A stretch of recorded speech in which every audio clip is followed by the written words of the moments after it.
3월 19일 맥주인 성경읽기 출애굽기 30장, 잠언 6장, 요한복음 9장, 갈라디아서 5장입니다. 오늘은 출애굽기 30장 말씀 우리 함께 보고 기도하겠습니다.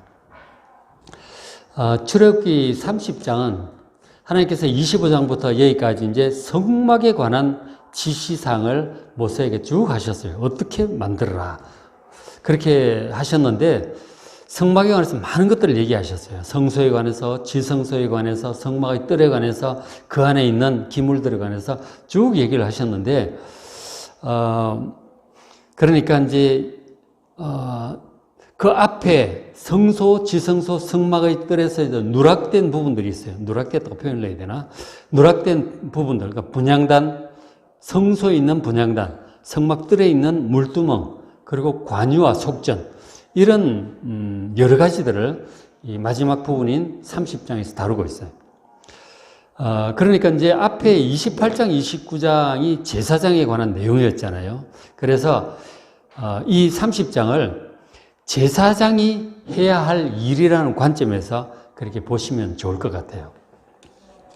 먼저 이제 분향단에 관해서 이제 말씀을 하고 있는, 앞에 분향단 그림을 한번 보시면 분향을 하는 황금으로 된 단이에요. 분향단이죠. 보시면은 여기 이제 휘장이 보이죠. 휘장 뒷면은 지성소예요. 이 뒤쪽은 지성소고 여기는 첫째 칸이라고 하는데 성소를 얘기하는 거예요. 성소 안에 여기 이제 분향단이 있고 보면은 진설병이 있고 금촛대, 메노라가 있죠. 그렇게 세 가지가 성소 안에 들어 있습니다. 특히 이제 오늘 지금 볼 이 분향단은 바로 지성소 휘장 바로 옆에 붙어 있어요. 그러니까 그 휘장 바로 뒤에는 언약궤가 있습니다. 그 위에 속죄소가 있잖아요. 지극히 거룩한 하나님의 보좌에 해당하는 지성소, 속죄소가 바로 휘장 뒤에 있습니다. 그 바로 앞에 붙어 있는 것이 분향단이에요. 그 지성소에 가장 가까이 붙어 있는 것이죠. 저기서 이제 향을 피워 올리도록 그렇게 하셨어요. 그 제사장이 지금 들어가가지고 금향로를 들고 여기서 이제 분향단에 향을 이렇게 뿌려서 향을 사르는 거죠. 그래서 아주 향기로운 향이 나면서 향연이 가득하게 퍼지면서 이렇게 하나님께 올려지게 되는 것이죠. 저게 이제 분향단이에요. 저 분향단이 이제 무엇을 의미하는지 이제 크기라든가 성경 구절을 좀 볼게요. 출애굽기 30장 1절에 너는 분향할 제단을 만들어라. 분향단 혹은 금단, 금제단, 그렇게, 바깥에 있는 이제 번제단은 노스로 됐잖아요. 그러니까 여기 금으로 된 제단은 분향단을 얘기하는 거예요. 분향단 얘기합니다. 자, 저것을 조각목으로 만든, 조각목, 시띠나무라 그랬죠. 아카시아 나무 그런 계통이에요. 자, 길이가 한 규빗, 너부위가 한 규빗, 네모 반듯하게 정사각형이고, 높이가 2규빗입니다. 그렇죠? 앞에 그림 다시 한번 보시면, 이 가로 세로가 이제 한 규빗 50cm씩이죠. 그리고 높이는 2규빗이니까 1m쯤 되는 거죠. 1m 하면 이제 허리께 오잖아요. 그죠? 허리께 정도 오잖아요. 적당하죠. 이렇게. 요런 크기로 해서 그 위에 향을 살라서 하나님 향연을 이제 하나님께 올려드리는 것이죠. 자, 그렇게 이제 분향단을 이제 저렇게 하게 하시는데 크기가 1규빗, 1규빗, 높이가 2규빗 그렇게 되어 있어요. 그리고 3절에 제단 상면 위쪽 전후 좌우면 뿔 전부 순금으로 다 싸도록 하셨어요. 조각목으로 깎아서 만든 다음에 순금으로 다 덮는 거죠. 그 외부적으로 봤을 때 번쩍번쩍하죠. 그 주위에 금태를 두르고 채를 조각목으로 만들어 금으로 싸라고 그랬어요. 이 채가 있다 그랬잖아요. 채가 있는 밑에 채가 있죠. 이 채는 이동할 때 바로 들고 갈 수 있도록 채를 항상 다 꽂아놨어요. 여기도 그렇죠. 진설병 사고 채가 꽂혀 있잖아요. 그래서 이제 광야에서 약속의 땅을 향해서 가는 도중이기 때문에 진을 쳤다가 이동하게 되면 바로 이제 들고 가는 거죠. 그 구름기둥, 불기둥이 멈춰서면 그곳에 이제 지성소를 세우고 분향단 이런 거 다 설치를 하는 거예요. 이동성이 굉장히 중요하기 때문에 저 채는 항상 꿰어져 있습니다. 그러니까 하나님의 이 은혜는 어디든지 있다고 하는 그 이동성을 잘 보여주고 있는 것이죠. 그렇게 이제 하고. 자, 근데 분향단이 영적으로 무엇을 의미하는가? 아주 중요한 성경 구절들이 좀 있는데, 시편 141편 2절에 이렇게 기도하고 있죠. 나의 기도가 주의 앞에 분향함과 같이 되며, 그렇게 기도를, 시편에 그렇게 이제 노래를 하고 있죠. 그러니까 이 분향을 하게 되면 향기로운 향이 하나님께 올라가잖아요. 그것처럼 우리가 기도를 하면 분향하는 향과 같이, 향기로운 향과 같이 하나님께 올라간다는 얘기예요. 그러니까 분향은 향을 피워서 올리는 것은 하나님께 드리는 성도들의 기도를 지금 상징하고 있는 것이죠. 그래서 마찬가지로 요한계시록 8장 3절에도 비슷한 구절이 있어요. 그러니까 일곱째 인을 떼실 때 저런 장면을 사도 요한이 보게 돼요. 계시록 8장 3절에 또 다른 천사가 모든 성도의 기도와 합하여 보좌 앞 금제단, 이 보좌는 속죄소를 얘기하는 거예요. 지성소에 있는 그 앞에 금제단은 분향단, 금으로 된 분향단이, 그 분향단에 드리려고 해요. 천사가 이 기도 앞에서 향을 하나님께 드리려고 해요. 그 4절에 향연이, 향의 분향의 연기죠. 그 향연이 성도의 기도와 함께 천사의 손으로부터 하나님께 올라가는 거예요. 우리가 기도를 하면 그 기도가 분향단의 향과 같이 연계가 되어 하나님께 올라간다고 하는 것을 이제 말씀을 해주고 있죠. 그래서 분향단이 상징하는 것은 확실히 성도들의 기도다 하는 거죠. 특히 이제 저 기도는 제사장만 할 수 있는 곳이에요. 제사장이 하나님께 드리는 기도죠. 근데 우리 모든 그리스도인이 이제 영적인 제사장이라고 그랬잖아요. 모두가 제사장이라고 그렇게 말씀을 합니다. 그래서 우리 성도들의 기도가 분향단에서 하나님께 올려지는 그 향연과 같은 것이죠. 그렇죠? 자, 그 향연은 바로 성도들의 기도라는 것을 우리가 알 수가 있죠. 자, 근데 저 분향을 언제 하느냐 하는 거죠. 그래서 저렇게 30장 7절 보면 아론, 이 대제사장이 아침마다 그 위에 향기로운 향을 사릅니다. 아침마다 하나님께 기도를 올려드리는 거죠. 그 등불을 아침에 손질을 하러 들어오잖아요. 그때 아침에 들어와서 하루의 첫 시간이죠. 첫 시간 들어와서 하나님께 기도를 올려드립니다. 그리고 8절에 보면 또 저녁 때에 등불을 저녁에 켜잖아요. 그때 또 향을 살라서 하나님께 올려드립니다. 내가 대대로 여호와 앞에 끊지 못할지며, 대대로라고 하는 이 말은 좀 더 정확히 번역하면 규칙적으로 이런 뜻입니다. 규칙적으로. 아침, 저녁 정해진 시간에 규칙적으로 계속해서 하나님께 기도의 향을 올려드리라고 말씀을 하고 있는 것이죠. 제사장이 할 일 중에 중요한 일 중에 하나는 아침, 저녁으로 하나님께 기도의 향을 올려드리는 거예요. 정기적으로 여러분 하나님께 기도하시기 바랍니다. 그래서 우리가 저런 정신을 이어받아서 새벽 기도회를 매일 하잖아요. 새벽마다 하나님께 나와서 상분제라는 개념도 있었지만 이렇게 향을 살라서 기도를 올려드리는 것도 있어요. 우리가 새벽마다 하나님께 말씀을 듣고 찬송도 하고 기도를 하잖아요. 그런 것이 저런 어떤 이제 제사장의 분향에 해당하는 그런 거라고 할 수 있겠죠. 또 저녁에도 매일 하도록 그렇게 하셨어요. 근데 우리 이제 저녁에는 매일은 못하고 이제 수요일 저녁, 금요일 저녁 하고 있죠. 그런데 개인적으로 또 오후 기도나 저녁 기도를 하시는 분들이 있잖아요.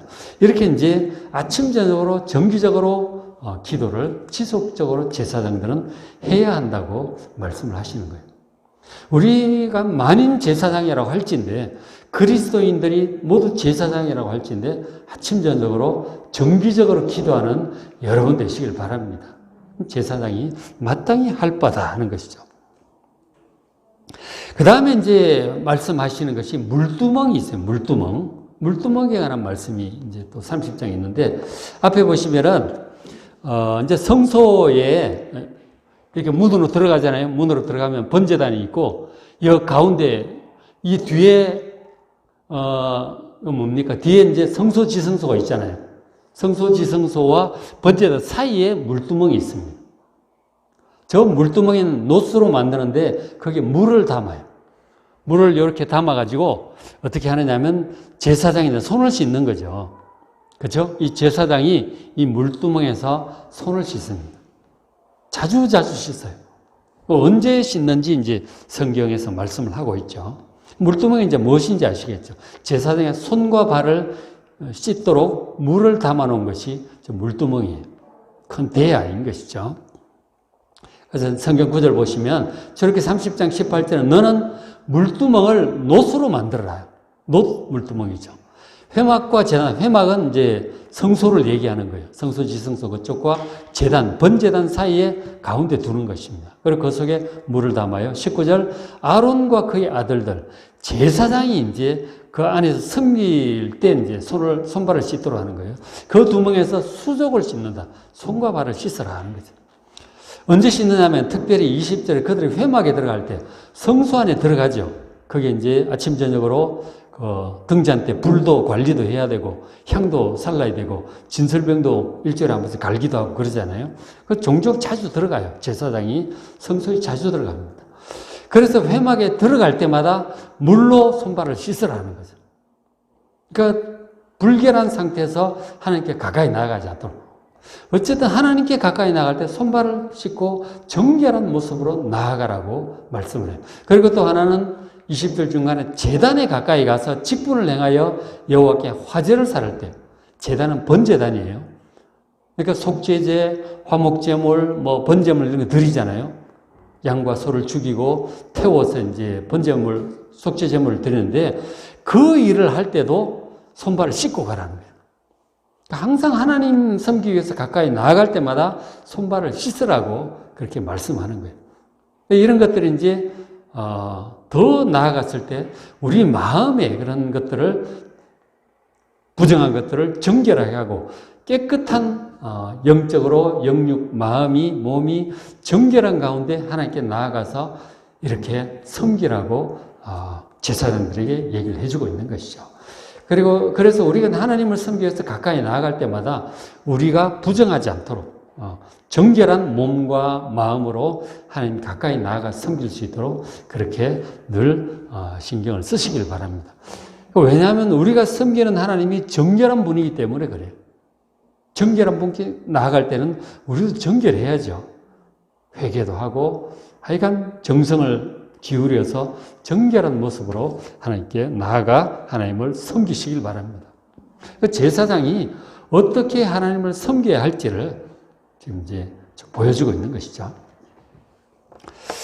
그 다음에 이제 다른 것들을 몇 가지 얘기를 좀 해주고 있는데, 관유 얘기를 하고 있어요. 30장 23절 끝부분에 그 25절 끝부분 보면 거룩한 관유가 될지라 그렇게 말씀하죠. 관유, 그죠? 관유는 이제 기름, 향기름인데, 이 향기름은 뭐냐면, 관유는 뭐냐면, 뭔가를 거룩하게 구별할 때 쓰는 게 이 향기름 관유예요. 그러니까 사람도 이 관유를 바르면 제사장이 되는 거예요. 그리고 물건도 법궤라든가 번제단 이런 것도 다 만든 다음에 관유를 발라요. 그럼 거룩하게 성결이 되는 것이죠. 뭔가를 거룩하게 구별하는 데 쓰이는 기름이 이 관유예요. 그리스도라는 말도 기름 부음 받은 자라는 뜻이잖아요. 그 기름이 바로 이제 관유를 얘기하는 거예요. 그 기름을 바르면 그 사람은 거룩한 하나님의 사람이고 하나님의 물건이 되는 거예요. 거룩한 관유에 관한 말씀을 하셨어요. 그걸 어떻게 만드느냐면 30장 23절에 너는 상등 향품, 아주 고급 향품을 준비를 해요. 가지되 액체로 된 모략 500세겔, 그리고 그 반수, 그러니까 250세겔의 향기로운 육개 250세겔. 그러니까 향기로운 창포, 우리 옛날에 머리 감는 창포 있잖아요. 창포 250세겔, 계피 500세겔, 성소의 세겔로 준비를 하고 감람기름, 감람유, 올리브유 있잖아요. 그 한 흰을 준비를 해서 그것을 섞어서 관유를 만드는 거예요. 기름 부음을 받는다고 할 때 그 기름을 이렇게 만드는 거예요. 그죠? 그래서 향을 제조하는 방법대로 향기름을 만들어요. 그것이 거룩한 관유가 됩니다. 그죠? 관유가 뭔지 아시겠죠? 기름을 붓는다. 기름을 부어서 왕도 세우고 제사장도 세우고 선지자도 세우잖아요. 바로 그것이 이렇게 만드는 거예요. 근데 그 말씀 여러분 이제 직접 이렇게 보시면은 사람들한테 쓰기 위해서 관유를 만들지 말라고 그랬어요. 그렇게 만들어야는 백성 중에 끊어질 것이다. 그러니까 저 궁금하다고 만들면 안 돼. 하나님께 하지 말라고 그러셨어요. 성물을 구별하기 위해서, 성별하기 위해서 그때 필요한 것이 저 관유예요. 인간적인 목적으로 관유를 절대로 만들지 말라고 경고도 하셨어요. 그래서 이제 저것으로 이제 구별을 하는데 한번 보시면 29절에 자 그것들을 지극히 거룩한 것으로 구별하라. 바로 관유를 해서 구별을 하는 거죠. 이것에 접촉하는 것은 모두 거룩하게 될 것이라는 거죠. 그러니까 이제 다 나중에 보면은 이제 성막의 지시상 끝나고 만들잖아요. 뭐 법궤도 만들고 뭐 다 만들어요. 그죠? 등잔대, 무슨 분향단 전부 만들죠. 만든 다음에 전부 관유를 바르게 하셔서 발라서 거룩하게 구분해서 딱 설치를 이제 하게 하신 거죠. 그리고 사람도 이제 제사장은 관유를 바르잖아요. 이마에 부어서, 머리에 부어서 관유를 바릅니다. 구별된 거룩한 사람이 되는 거예요. 이 관유를 바르면 관유가 있는 사람은 거룩한 사람, 거룩한 물건이 되는 것이죠. 뭐든지 하여간 관유를 바르면 전부 거룩한 하나님의 것이 돼요. 이것이 관유가 뭘 상징할 것 같아요? 거룩한 기름이신 성령을 상징을 하고 있습니다. 성령이 있는 사람은 거룩한 사람이에요. 그렇죠? 성령이 그 속에 있는 사람, 보혜사 성령을 그 속에 모시고 있는 사람은 거룩한 사람인 것이죠.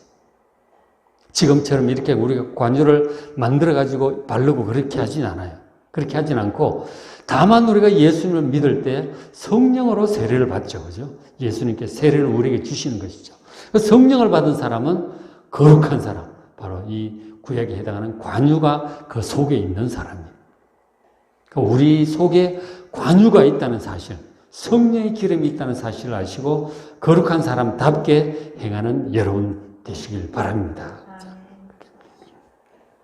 그리고 이제 중요한 것이 그 제사장에서 바르고 하는데 29절 중간에 보면 이 거룩한 것, 이 관유에 접촉하는 것은 모두 거룩해진다고 그랬죠. 관유를 바른 자, 그리고 그 관유를 바른 그 사람들과 접촉하는 것, 그것 물건들에게 접촉하는 건 전부 거룩해져요.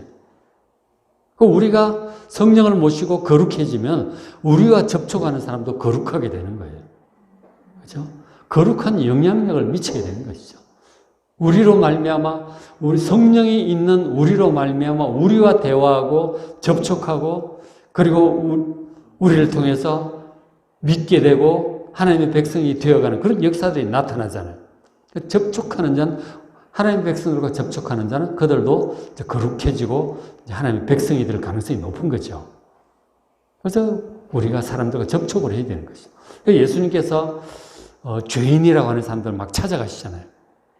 세리도 찾아가시고 창녀도 찾아가시고 나환자도 막 만지시고 막 그러잖아요. 그럼 그 사람들이 막 거룩해지는 것이죠. 구원을 받고 거룩해집니다. 그 성령이 예수님 속에 충만하시기 때문에 그러시잖아요. 우리 속에도 거룩한 기름이신 관유이신 성령에 충만할 때 우리를 통해서 그 기름이 흘러넘치고 사람들도 거룩해지는 역사가 일어나는 그런 영적인 제사장 되는 제사장의 사역을 감당하는 여러분 되시길 바랍니다. 그렇죠? 접촉하는 자는 거룩해진다. 그 다음 또 하나 이제 보시면 속전에 관한 말씀도 있어요. 30장에 보면 이제 여러 가지가 있죠. 30장 12절에 네가 이스라엘 자손의 수요를 조사할 때 인구조사를 합니다. 나중에 민수기 1장 1절 가면 인구조사를 시작을 해요. 근데 백성들 조사하기 전에 이제 이 말씀부터 하셨죠. 자손의 수요를 조사할 때 인구조사하기 전에 조사받은 각 사람, 특별히 보면은 만 20세 이상의 남자를 지금 가리키고 있어요. 군인들 숫자를 조사할 때 그렇죠. 그래서 만 20세 이상 남자인데 조사받은 각 사람은 자기 생명의 속전을 여호와께 드리라고 그렇게 말씀을 하고 있죠. 그렇죠? 20세 이상의 남자가 아니고 20세 이상의 남녀 모두 성인 모든 이제 사람들 다 속전을 드리도록 했습니다. 민수기에 나오는 숫자는 군인들 남자 숫자인데 생명의 속전을 바치는 사람 여자까지 포함해서 1인당 반세겔씩 생명의 속전을 1년에 한 번씩 하나님께 드리도록 그렇게 명령을 하신 것이죠. 생명의 속전이라고 하는 저 말이 이제 그 유래가 출애굽의 출애굽 사건을 배경으로 저걸 제정을 하신 거예요. 그러니까 출애굽을 할 때 막 장자들이 죽고 그랬잖아요. 그렇기도 했고, 그리고 이제 특별히 하나님께서 건져주셨잖아요. 하나님의 은혜가 아니었으면 계속은 노예 생활을 하는 거예요. 그렇잖아요? 노예 생활을 계속하다 그렇게 죽는 것이죠. 그러니까 하나님께서 모세를 보내셔서 출애굽을 시키셨단 말이에요. 그러니까 이 생명의 속전이라고 하는 것이 우리가 하나님의 은혜로 애굽으로부터 해방되고 자유를 얻었다고 하는 그것에 대한 신앙 고백이에요. 하나님께 우리의 생명을 속하셨다고 하는 그것에 대한 신앙 고백으로 하나님께서 하셨다는 것을 인정을 하는 것이죠. 그것을 인정하는 의미에서 1년에 한 번씩 바로 생명의 속전을 하나님께 드리라고 명령을 하셨어요. 이것은 우리 조상들로부터 애굽으로부터 구원받은 바로 우리의 은혜를 우리임을 감사하는 의미에서 하나님께 드리는 속전인 것이죠. 만일 그 조상들이 출애굽하지 않았으면 후손들도 대대로 노예 생활하고 있을 거 아니에요. 그렇죠? 거기에 대한 감사로 1년에 한 번씩 생명의 속전을 드리게 한 거죠. 자, 자기 생명의 속전을 여호와께 드릴지니 무릇 계수 중에 드는 자마다 20세 이상 성인이 다 드리는데 반세겔씩 드립니다. 반세겔. 세겔의 이제 반이죠. 그런데 드리는데 15절에 부자라고 반세겔에서 더 낼 필요도 없고 가난한 자라고 해서 줄여줘서도 안 된다는 거죠. 생명의 값은 동일하다는 거예요. 부자나 가난한 자나 키가 큰 사람이 작은 사람, 여자나 남자나 많이 배운 사람, 못 배운 사람이나 동일하다고 하는 거예요. 동일한 생명의 가치를 가지고 있다고 그렇게 말씀을 하는 거죠. 동일하게 내고. 그리고 이제 그 받은 생명의 속전을 어디에 쓰느냐? 16절에 너는 이스라엘 자손에서 속전을 취해서 모세에게 하시는 말씀이죠. 속전을 1년에 한 번씩 받아서 회막 봉사에 쓰라 하는 거죠. 회막을 섬기는데 비용이 많이 들어요. 그 많은 재물도 있고, 그리고 향도 준비를 해야 되고, 관유도 계속 준비를 해야 되고, 제사장 하는 것도 있고, 하여간 뭐가 많이 들어요. 그죠? 그 사역을 유지하는 데 있어서 비용이 많이 들기 때문에 회막 봉사하는데 그 생명의 속전을 가지고 비용을 충당할 수 있도록 하나님께서 그렇게 마련을 해 주신 것이죠. 그것이 이제 나중에 이제 그 가나안 땅 점령하고 성전을 세우잖아요. 성전을 세워서는 그 이름이 성전세가 돼요. 이제 열왕기라든가 보면 성전세 얘기가 나와요. 바로 저 생명의 속전을 나중에 성전세가 되는 것이죠. 1인당 1년의 반세겔 모두가 똑같은 거예요. 그렇게 해서 이 성전을 위해서 사용을 하도록 하나님께서 그렇게 하신 것이죠. 우리의 생명의 값으로 성전이 유지가 되는 거예요. 그죠? 성전 사역이 하나님을 섬기는 일이 유지가 되고 있는 것이죠. 그래서 이제 오늘 말씀을 보면서 이제 정리를 하면 제사장이 해야 할 일이 어떤 것임을 지금 잘 보여주고 있는 것이죠. 첫째 30장에 의하면 아침 저녁으로 하나님께서 분향의 기도를 드리는 것이죠. 날마다 정기적으로 아침에도 향을 사르고 기도의 향을 사르고 저녁에도 사르는 것입니다. 여러분 기도할 때 그렇게 생각하시면 내가 기도할 때 이 금제단에서 분향단에서 향연이 하나님께로 올라간다. 그렇게 상상을 하면서 여러분 기도하시기 바랍니다. 나의 기도가 분향단의 향연이 되어서 하나님께 올라간다고 생각을 하면서 천사가 그걸 하나님께 이렇게 올려드리잖아요. 하나님께까지 올라가요. 그래서 여러분 아침 저녁으로 기도하면 하나님께서 그 기도를 들으시고 기억하시고 가장 좋은 것으로 응답하실 줄 믿습니다. 내 자신만을 위해서가 아니라 사람들을 위해서 기도해야 되는 거예요. 분향단의 기도를 하는 거예요. 그리고 이제 이 제사장은 물두멍에서 항상 정결하게 잘 씻어야 돼요.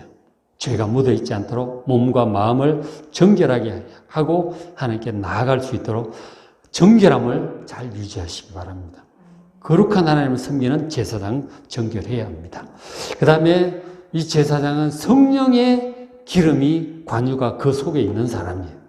관유고 성령의 기름이 그 속에 있는 거룩한 사람입니다. 우리를 접촉하는 자들이 다 거룩하게 될 수 있도록 우리가 성령 충만하여 차고 넘치는 우리가 될 수 있도록 기도하는 여러분 되시길 바랍니다.